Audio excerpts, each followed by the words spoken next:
तुम लोगों से अगर ज़्यादा हार्ट ब्रेकिंग या फिर ज़्यादा इमोशनल चीज़ें नहीं सही जाती, तो मैं तुम लोगों को सजेस्ट करूँगा कि इस वीडियो से दूर ही रहो।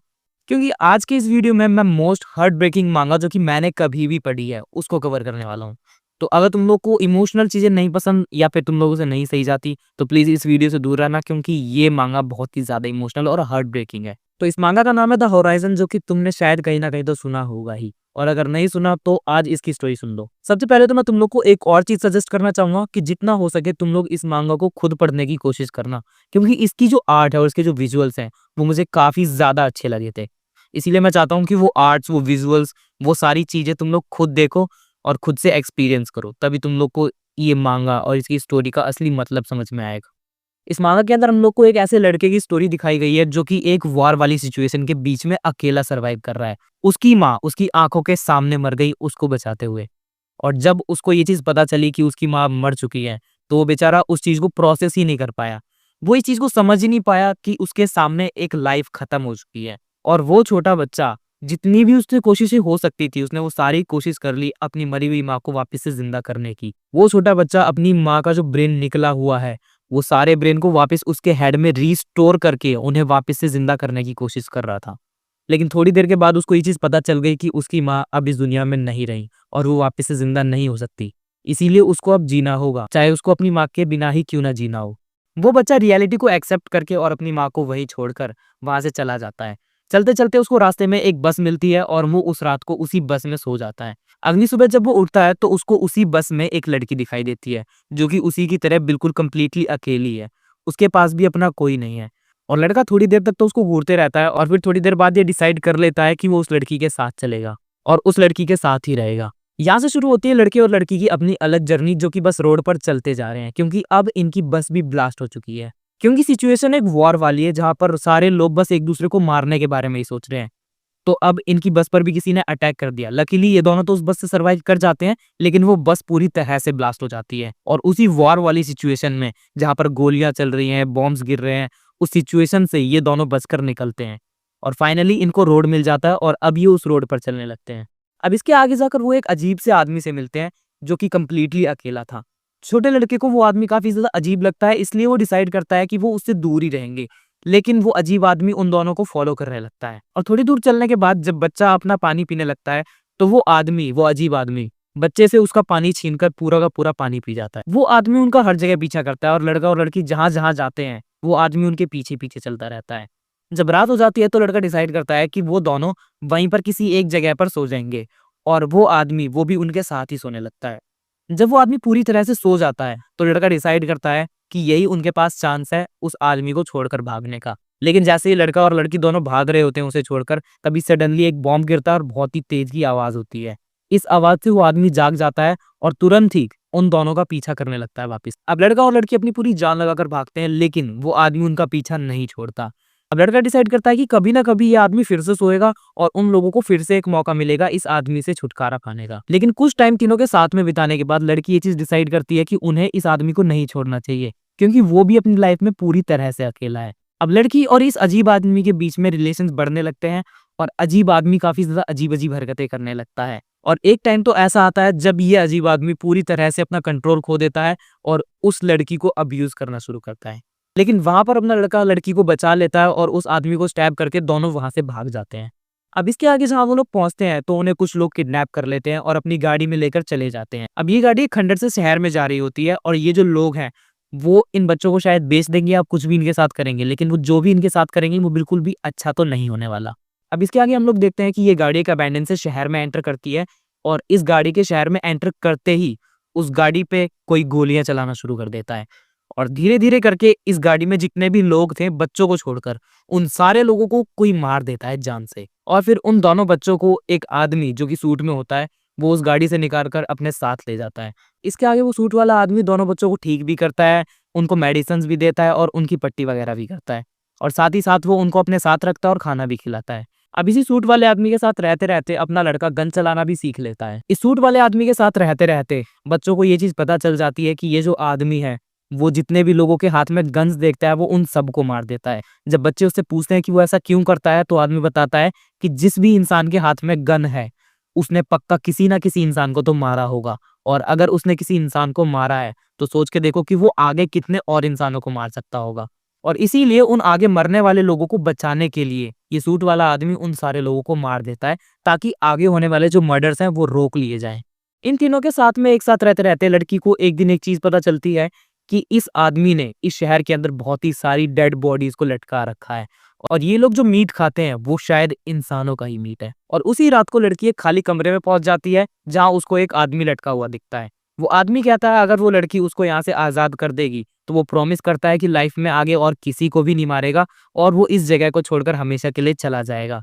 लड़की कहती है कि वो उसको अभी फ्री नहीं कर सकती, लेकिन वो आज रात को पक्का उस इंसान को यहाँ से फ्री कर देगी। और जब रात को लड़की चाबियां लेकर उस कमरे में वापस आती है तो वो देखती है कि वो इंसान उस कमरे में नहीं है। लेकिन उसी मोमेंट पर वहां वो सूट वाला आदमी आ जाता है और वो लड़की को कहता है कि ये उसी के प्लान का एक हिस्सा था, और वो ये देखना चाहता था कि लड़की है कैसी, अगर उसके सामने कोई हेल्प मांगे तो क्या रिस्पॉन्ड करेगी उस सिचुएशन में। अब इसके बाद वो आदमी बच्चों से कहता है कि वो अगर इस जगह को छोड़कर जाना चाहें तो वो जा सकते हैं, क्योंकि अब उन दोनों का पैर कंप्लीटली ठीक हो चुका है। और वो आदमी जो काम करता है वो उन बच्चों को नहीं पसंद, तो उनका कोई मतलब नहीं बनता इस जगह पर रहने का। इसीलिए वो उन दोनों बच्चों से कहता है कि तुम्हें इस जगह से जो भी कुछ चाहिए अपनी जरूरत का, वो सब कुछ तुम यहाँ से ले सकते हो और जहां जाना चाहे वहां जा सकते हो। लड़का अपने साथ एक गन लेता है और थोड़ी बहुत अपनी जरूरत का सामान दोनों अपने पास रख लेते हैं। और जैसे ही वो इस शहर को छोड़कर जा रहे होते हैं वो देखते हैं कि कई सारी गाड़ियां सामने से आती हैं। सबसे आगे जो गाड़ी होती है उसका ड्राइवर अपने बॉस से कहता है कि बॉस रास्ते में कुछ बच्चे हैं, और उनका बॉस कहता है कि उन्हें जाने दो।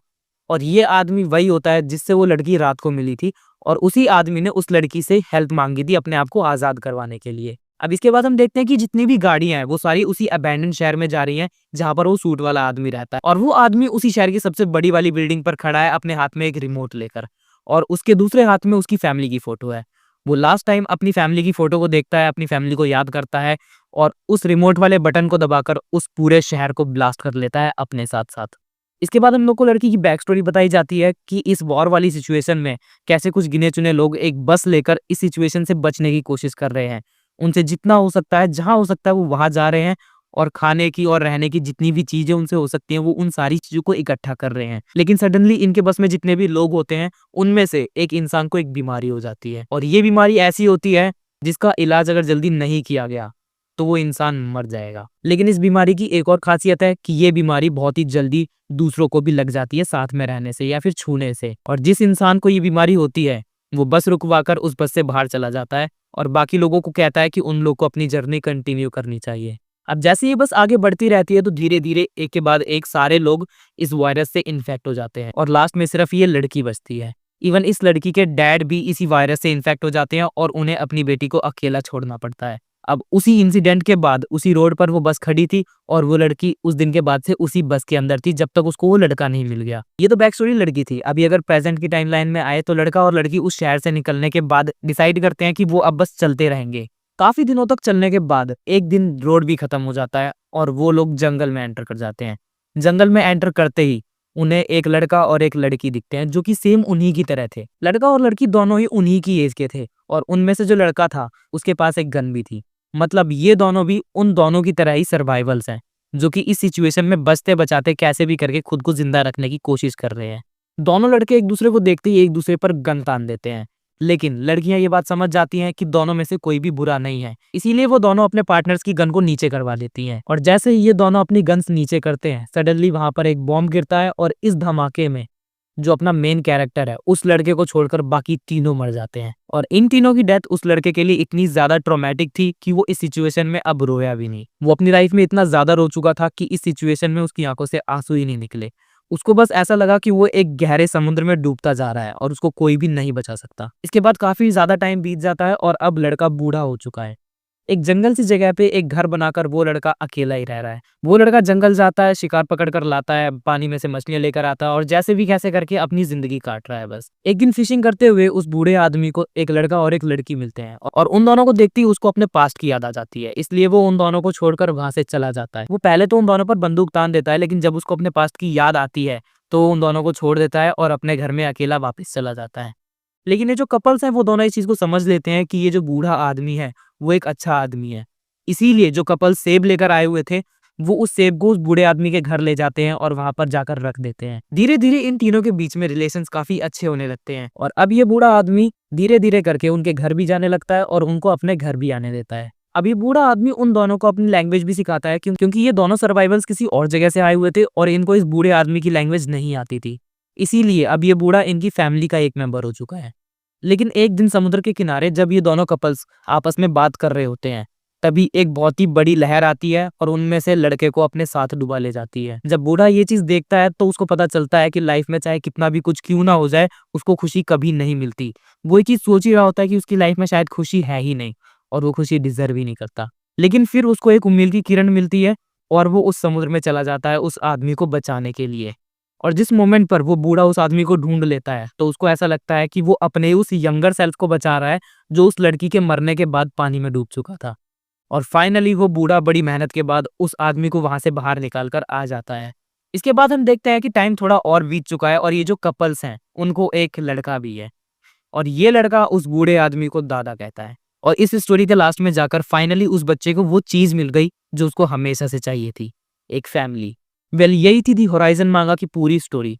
और अगर तुम लोग को ये स्टोरी अच्छे से और बेटर तरीके से समझनी है तो मैं तो फिर से तुम लोग को यही सजेस्ट करूंगा कि जाकर एक बार इसकी मांगा पढ़ो, क्योंकि इसकी मांगा बहुत ही ज़्यादा खूबसूरत और बहुत ही ज़्यादा हार्ट ब्रेकिंग है। तुम लोग अगर कमज़ोर दिल वाले हो, तुम लोगों से नहीं सही जाती है सारी चीज़ें, तो प्लीज़ दूर रहना इससे, कोई फोर्स नहीं कर रहा मैं तुम लोग को।